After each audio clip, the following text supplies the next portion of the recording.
Welcome to the Deep Dive. Today we're looking into a really interesting set of sources about, well, Google Chrome, how it became so dominant. Yeah, it's quite a story. If you think back to, 2008, the landscape was totally different. You had Internet Explorer, Firefox, they were the big players. Right, and then Google comes along, seemingly late, but our sources show they had a very specific plan. Definitely not just another browser. The vision was clear. Faster, simpler, more secure, something fundamentally different. And that vision, well, it turned this free software into, honestly, a money-making machine.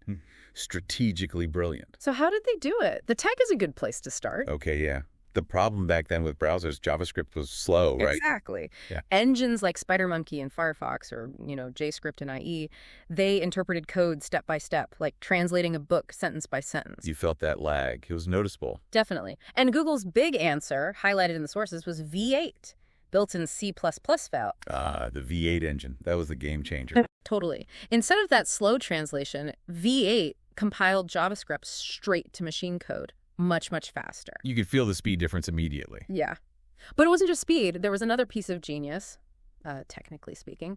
Remember browser crashes? Oh, don't remind me. One bad tab could take down everything. A real pain. Right. So Chrome introduced isolated tabs.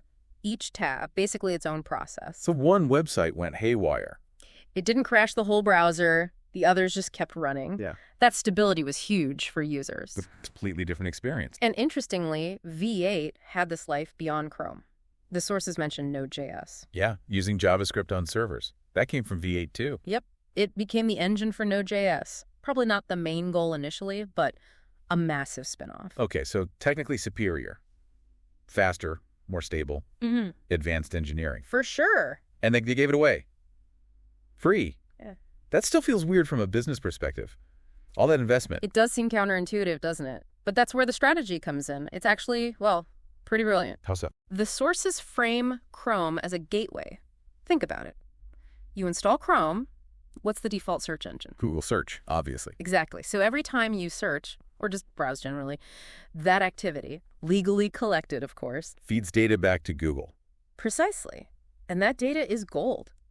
It makes Google search better, sure, but crucially, it makes their advertising incredibly relevant, super targeted.